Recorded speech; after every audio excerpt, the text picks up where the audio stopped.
Welcome to the collection of the wildest and craziest AITA Reddit stories of all time. From wild betrayals to shocking twists, these tales will leave you questioning who is really in the wrong. Let's dive in together. The first story for this collection is from Bodgebeep. AITA for getting mad that my BF who shared pictures of my vibrator and tampon on social media. So, firstly, I want to point out that this is not a one-time thing. He has a group chat community space where he shares pics and videos about stuff he's encountered in Canada. He's from Ukraine. First thing he ever shared that I told him not to was a pic of my ADHD meds bottle with my full name and dosage, address of my pharmacy and phone number. Second thing was a picture of my vibrator. As a joke, he assures me, the post saying he'd found a strange microphone, and how sad it is his GF can't sing because her microphone doesn't seem to work. He's also shared photos of the front of the outside of our apartment, street name and number included. But the most recent oversharing has been due to a toxic shock scare. Now to be clear, in my 31 years of life on this planet, I've never once lost a tampon up there. But we'd bumped ugliest early in the morning one day, and I had, wrongfully, assumed if I had one in there, he had have felt it before diving in. Apparently not, and it got pushed up to the back. It was 3 days later that I noticed I was bleeding through tampons more quickly than usual, and wondered why I needed to change them so frequently. I had a sneaking suspicion that I might have had one in previously, so I gathered the gall to check more thoroughly, and found that the tampon from day one of period was camping in my cookie like this was a Call of Duty match. I took it out, thought, oh thank God I found that, realized how it had gotten so far back there, and then promptly ran to the bedroom to tell him he needs to be careful. He assumed at first that I said to be more careful because it's icky, to which I told him, no, be careful because I could die, and explained toxic shock to him. Now, he's a fairly anxious guy, and so when I was looking up symptoms of toxic shock and sharing them with him, he was pretty stressed out, though I did assure him that if anything was going to happen, it'd be quick, and so if I'm not currently turning inside out, everything's going fine so far. A few days afterwards, he sheepishly told me that he told his mom about it because he was so anxious and that she gave some advice. Advice he didn't share with me until a few days later, but nonetheless. He didn't tell her how it happened, but asked if she'd ever had a tampon in for 3 days because his GF did and he was worried. She apparently told him to tell me to rinse with chamomile tea, which he only told me in this conversation. I reacted pretty badly because I simply want to know peace and not have to worry that random women in Ukraine are being kept up to date on details about my meds, my vagina, or the consistency of my. If I wanted someone to know about this, it'd be my thing to share with them. After thing vibrator thing, the meds thing, the potential doxing thing, and a few other oversharing he's done about me to other women, I got really angry. Now I won't pretend that I'm just a girl ooh woo. I know I can be pretty spooky when I'm angry, and I did yell and ask him, what the f*** is wrong with you? How am I even having to tell you not to do this? Jesus Christ, are you 9 years old? The thing is, he also told his sister, and a girl he sent memes back and forth with online for a few years. He didn't tell me this at the end of October when he told me that he'd told his mom, but instead today when he opened social media while we were watching a movie. So basically, when I overreacted to him telling me that he told his mom, he stopped and thought, oh. I also told my sister and my online friend, if my GF didn't like me telling my mom, she'll hate that, so I won't tell her that I told them too. And decided to just say nothing because in his words, being honest is a mistake. It would be one thing if he'd given the full story, of basically saying, I plunged a tampon to the Mariana's Trench of my girlfriend's bag, and now I'm worried she's going to get toxic shock and die. Has anything like this ever happened to you? And did you end up being okay? No, it's just, yeah, she left a bloody gauze chunk up there for 3 days. Yucky. Have you ever had this happen, or are you a normal sanitary person? Today after finding out, I got silent, to which he responded, well, do it already. Let it out. I'm a monster, so out with it, I already know it's coming. Which set me off. Because how is he going to do this, and then act indignant that I'm frustrated with him? I ended up yelling a while and calling him a gossipy and a moron. Did I overreact? Or am I right to expect to not have these kinds of details about my health life shared with people I don't know without my knowledge or consent? The bright side is that this was the final straw to push me back into having a regular therapist, because I need to have someone to whom I can tell my frustrations without making my friends and family hate him. I'm actively not trying to poison any wells, and so I go out of my way to not call up my friends to put him on blast a courtesy I wish he was capable of showing me. OP is not an AH. Rather, her boyfriend is an AH for violating her privacy, which is unethical and cannot be justified at any rate. There must be no compromise on boundaries. OP did a wonderful job by setting boundaries for her privacy and overall well-being. As for scores, I would rate OP's boyfriend 3.5 out of 5, and OP gets nothing. Let's now move on to the next story from sufficient_variety 56. AITA for leaving my ex-girlfriend with barely anything. I, 34M, and X, 33F, broke up around a month ago. We'd been together for 9 years. She hasn't worked for the last 7 of those 9 years. The reason is because she didn't have to. Call me a mug if you want, but I'm very financially stable and I loved her. I was happy to give her everything she needed and wanted, and she'd expressed that she didn't want to work anymore, so that's what we did, and I was happy to do so. Genuinely thought I'd found the one, so didn't think it would ever be an issue. She broke things off with me. It was very out of the blue and devastating to me, I'll be honest. Calm as the breakup was, she didn't seem particularly bothered when she told me she didn't love me anymore. That was the reason she wanted to split. She'd fallen out of love with me.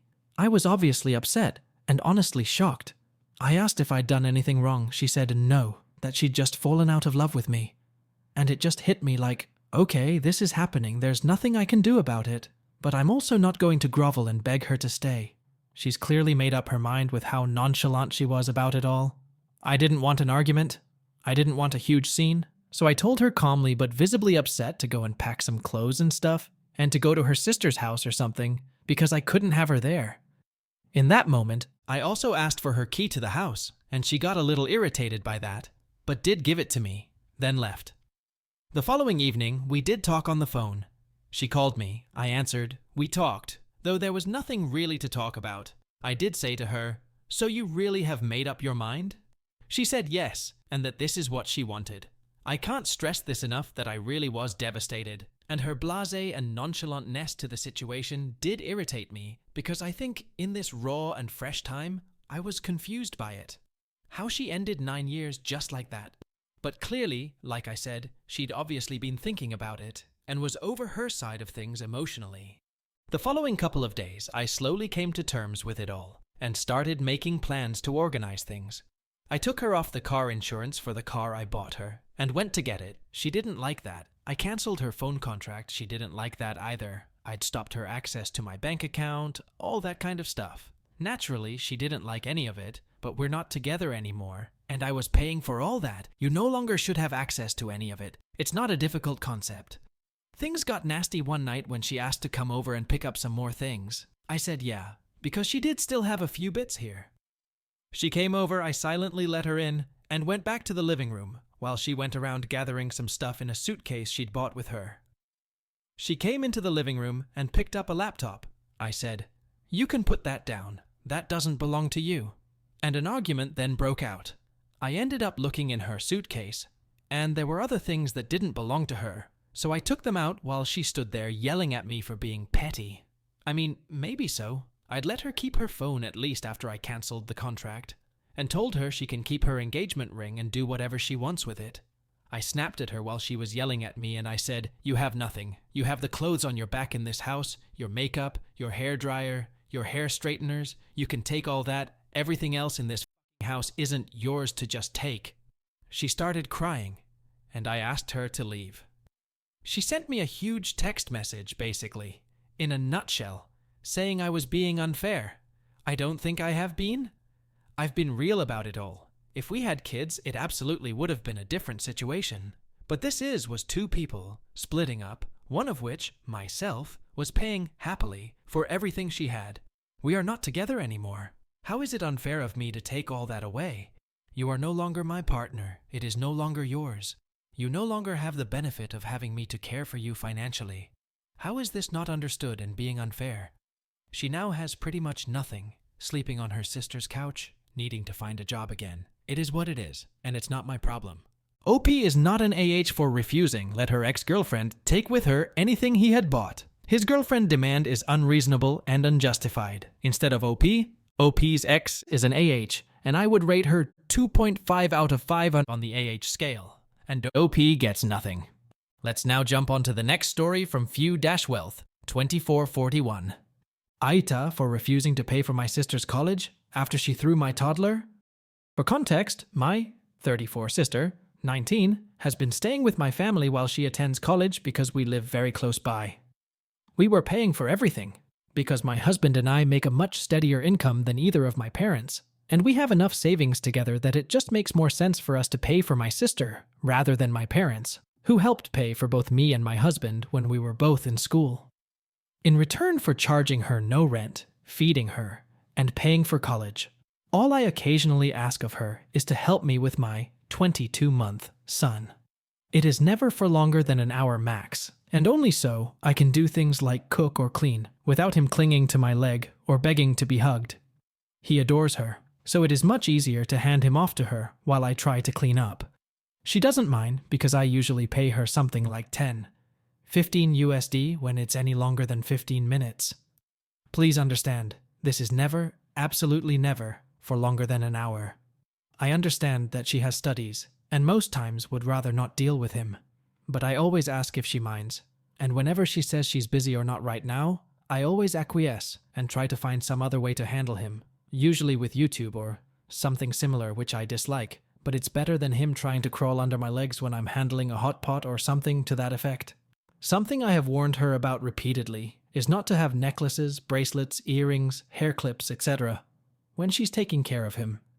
Anything that can be pulled or taken off. This is because he has a tendency to pull and play with them, which I know can be painful. Both me and my husband have tried repeatedly to discourage this behavior, but he is still a toddler, so of course it's challenging. He either doesn't understand or thinks our scolding is funny, and most punishments don't work either. We refuse to spank him, but you can't ground a toddler or take their things away when all they do is laugh. 2 days ago, I had to run an errand, and it had seemed inconvenient to take my son when he was taking a nap. I asked her if she could watch him while I went, and she said it was fine. It wouldn't have taken me longer than 20 minutes, which I told her. She again stated it was fine. Before I left, I noticed she was wearing one of those really thin plastic headbands. I told her it could be dangerous, especially with how thin it was, but she said that if he woke up, she'd take it off and put it out of reach. When I came back, I heard both of them screaming and my toddler wailing. I saw my sister holding her ear and yelling at my toddler son, while he laid on the floor crying. I was furious. I grabbed him, and I saw that his head was bleeding. I immediately assumed the worst and called 911 and an ambulance. When the ambulance did arrive and I finally gave a closer look at my sister, I could see her ear was bleeding. Both of them were sent to the hospital. Apparently, what had happened was that my son had woke up after I left. The two of them were playing together on the couch when she got distracted by something on her phone. When she looked away, my son took her headband and poked it into her ear. She had apparently thrown him onto the ground to get him away from her and stop him from poking it further. I was still furious with her for obvious reasons. While thankfully the bleeding was just a large cut he must have gotten when he fell, the doctors say he feels so hard he now has a concussion. The headband apparently damaged my sister's eardrum, however, and now her hearing is damaged, which I'm sure I'll feel worse about when my emotions aren't so angry. We paid for all of her hospital fees, of course. Obviously, my husband and I told her under no uncertain terms that she was going to move out and that we will no longer be paying for her schooling after this semester is complete, but we will not be pressing charges or pursuing legal action, which the paramedics had explained we could do. The problem is that now, several family members are saying we are treating her too harsh. My parents are saying that we should forgive her because it had been an accident, and that I shouldn't have trusted her with my son to begin with since he isn't her responsibility. But if she didn't want to take care of him, she could have said so. It's not like she's an irresponsible teenager. She is a grown adult capable of, say, restraining a toddler if they grab something they shouldn't. I do not think I am the asshole at all, but literally everyone in my life is acting like I am for expecting my sister to do the bare basics of keeping my son safe when I ask her to. ETA some info now that I'm calmer. We were only going to be paying for 2 years of schooling, which my parents did for me. Paying for all 5 years would be unfeasible. Regarding food, I tend to cook in big batches anyways, so it's not much trouble for her to eat with us as well. Rent is similar, we have a guest room, and as long as she keeps her area clean and cleans up after herself, there's no relative issue as well. The only reason I paid her to take care of my son anytime she babysat longer than 15 minutes is because her classes require a lot of time and energy. This was something I could sympathize with, so I offered to pay her $15 if she could take care of him while I handled the house, since my husband has always been someone who disliked clutter. These are all things I wouldn't have done if they weren't somewhat possible. Edit. To answer some common questions, I want to be clear, I do discipline him. When he does things he is not supposed to, we redirect him, we scold him, we tell him what he is doing is wrong, we take away what he was throwing, etc. There really isn't much more we can do, aside from spanking, which neither me nor my husband would ever allow. According to the doctors at the hospital, thankfully my sister's eardrum should heal within the next 2 to 3 months, as it was only a minor tear. The doctor also stated that my son should heal as well within the next 4 weeks. So far, I still have not spoken to her since telling her to move out, but according to my parents, she has been extremely remorseful since the incident, and says that she feels horrible about what happened. I still don't think I'm ready to talk to her without letting my anger get the better of me, so a meeting between us isn't likely to happen anytime soon. OP is not an AH for protecting his son. Her harsh behavior towards her sister is 100% justified. Her sister is an AH for putting his son in danger. So, I would rate the OP's sister 2.5 out of 5 on the AH scale, and OP gets 0. Let's now move on to the next story from full_technician_4592 AITA for asking my MIL how many of my husband's soccer games she went to after she insulted me for taking time off work to be with my kids. 37F, I'm married and a mom of 3, 7M, 3F, and 1F. I'm an attorney and have always worked hard and taken my career seriously. I never thought I'd want to take time away from work, but before I had my youngest daughter, I was feeling burnt out from working nonstop and also taking care of 2 young children. I was always tired when I was with my kids and hardly had any time to spend with them during the week. My husband and I spoke about it and agreed it would be the best thing for our family for me to take some time off work. I don't see myself doing this for more than a few years, and I plan on going back to work once my youngest starts kindergarten. I feel incredibly fortunate that I have the financial ability to spend the extra time with my kids when they're so little. I know I won't get this time with them back, and that I'll have the rest of my life to focus on my career. Everyone has been supportive of this decision except for my MIL. My MIL is also an attorney, and she's incredibly driven and well known in our city. I know she was very happy I ended up with her son, and I think it's in large part because she respects women who are ambitious and passionate about their careers. I've heard her talk negatively about stay-at-home mums over the years. Specifically, she thinks they're boring, putting themselves in a position to be taken advantage of, and setting poor examples for their daughters. She also thinks men who want to be with stay-at-home mums are insecure and just want someone they can control. So obviously, she didn't seem pleased when we told her about my plan to take some time off work, but she's kept her mouth shut for the most part. Things changed last night when we had her and my file over for dinner. I cooked, and my MIL joked that she never thought she'd live to see the day when I prepared a home-cooked meal. I said I have a bit more time on my hands now, and I actually enjoy it. She said she's glad I'm putting my law school education to good use. I asked what she meant, and my MIL said she didn't understand my new phase. She said I spent so much time and money getting my education, and it seems like a waste to be home cooking instead of taking advantage of my skills. She also said I seem unhappy, and thinks it's because I'm home all day instead of developing myself. I told my MIL I'm incredibly happy, and she said I'm lying to myself and not setting the best example possible for my little girls. She says it's important to show them they can work hard and also be great mothers. She even said I'm teaching them it's okay to depend on a man and waste their potential. She then said that her mom was brilliant and never had the opportunity to have a career because of the era she was born into, and it makes her sad to see me throw away a life that her mother and so many other women would have killed for. My husband jumped in and said I'm not dependent on him, since I have a great education and resume, and I can go back to work at any time. He also said that I've been working 70 to 80 hours per week since I was 26, and there's nothing wrong with me taking some time off to be with our kids when they're young. My MIL then asked my husband if he put me up to this, and said she raised him better than that. My MIL said, I'm too talented and smart to be home, and that she hardly recognizes the ambitious and passionate 20-year-old that she first met. I started crying and told my MIL that I feel good about my decision, and don't appreciate her giving me unsolicited advice. I said that I love my career, but my kids are the most important thing to me, and I want to be a more involved mom than I was before. My MIL asked why I can't work and be involved with them, and I said it's just harder and I felt I was missing out on their lives before. She asked if I think women who work are missing out on their kids' lives, and I said women who work as much as I did certainly miss out on parts of their lives and don't have as much time to be with their kids. My MIL said that she didn't miss out on her son's life, and I asked how many of his soccer games she went to.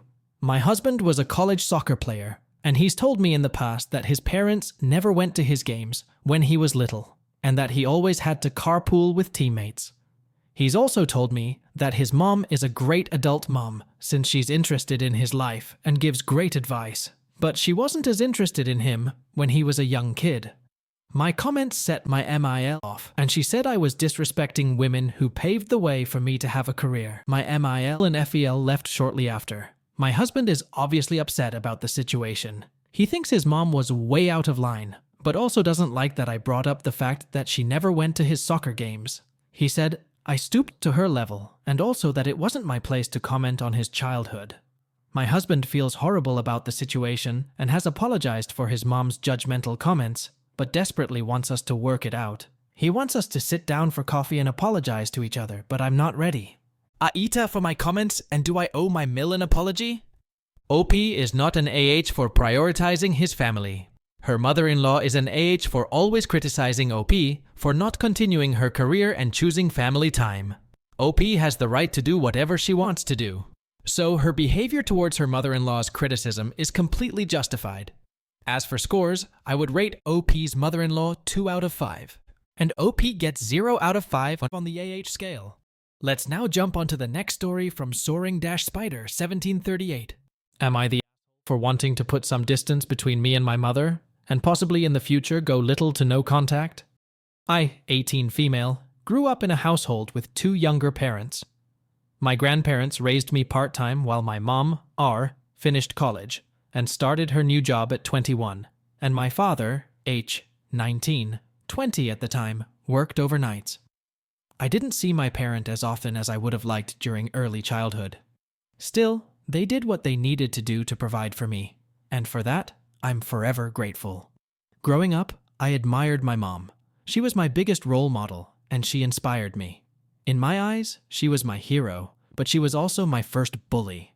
Everyone loves my mom. They say she's independent, hard-headed, and in some cases intimidating. I love her, but she's incredibly mean, plain and simple.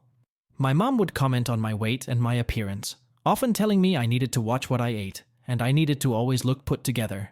My mom was always tough on me about my grades, often telling me I needed to be better and try harder. This led to me developing an unhealthy level of perfectionism, and even today, I still struggle with the idea of being perfect. As I got older, she would always comment on my body. By the time I got to middle school, I had developed a full ED that I never told her about. Throughout the years, she would continue to comment on my body, inveterately triggering me further. She would comment on things like my hair or my skin and hyperpigmentation, saying I need to bleach my skin. She would also comment on her body, saying I ruined her perfect figure when she got pregnant with me, and that she used to look great with a six-pack. And I gave her, in her own words, a hideous C-section scar. Now that I look back on it, my mother did other things I disagree with, like calling me names like a wench when I made her angry, or pulling my hair and pinching me when I didn't listen. And when I said I didn't like what she did, she said I was being dramatic, or a crybaby. I also struggled with my mental health growing up, constantly dealing with anxiety and depression. My mental health reached its peak during my sophomore year of high school. My depression was at an all-time high, and I was seriously considering ending my life. Every night, I would cry myself to sleep and be on the phone with someone from the hotline. I looked back at the pictures from that time, and I looked half dead. I looked like I was already gone. During that time, I tried to reach out for help from my mom and dad, but my mom basically told me it was all in my head and mind over matter. I cried every day and begged her not to send me to school. Keep in mind, my mother was the parent who would send their kid to school with a fever instead of letting them stay home. So that was automatically a no. My mom always said I was being dramatic, or I was making her feel like a terrible mother. She always said she didn't know how to fix me. I don't blame my mom. I was struggling, and I probably made her life difficult, but her words still hurt me and made me feel even more alone. Fast forward to today. I am 18 and currently in my first semester of college. I moved away from home and currently love my life. My grades are great, I have a job, and I love my roommate. My mom wants me to call her once a day. I did that initially to appease her, but as time has passed, I usually stick to texts. Every time I'm on the phone with her, I feel like I get snappy or annoyed at times when I don't even mean to. I still love my mom, but the space has been better for me and my mental health. Even when we are on the phone, she finds ways to make passive comments asking when I'm going to go to the gym, or if I'm done rotting in bed and being lazy. I still love my mom and care about her opinion, but my life away has made me realize that space is good. As I'm getting closer to winter break, I know I don't want to go home. I'm even already stressing about summer break and trying to find internships or jobs to keep me out of the house. While I love my parents, my mom is someone I fear becoming in the future. I have my mother's eyes and her anger that haunts me every day. Once I finish undergrad, I hope to go to grad school and never look back. But I feel guilty for feeling like this. I know my mom still loves me, just in her own way. I don't know what to do or how to feel. I hate feeling like this because I feel like I discredit all her love for me. Does anyone have any advice? So, am I the asshole for wanting to put some distance between me and my mother, and possibly in the future, go little to no contact? OP is not an AH for wanting to maintain distance from her mom who always bullied her and ruined her peace of mind. OP's decision to set his boundaries is completely justified. As for OP's mom, she is a big AH, and I would rate her 3.5 out of 5 on the AH scale, and OP gets nothing. What do the Mac Reddit fans think? Is the OP an AH or not? Let me know in the comment section below. If you like the stories I brought you, just hit the like button, share them as much as you can, and don't forget to subscribe to Mac Reddit for a daily dose. Bye bye, see you tomorrow with some more spicy fries.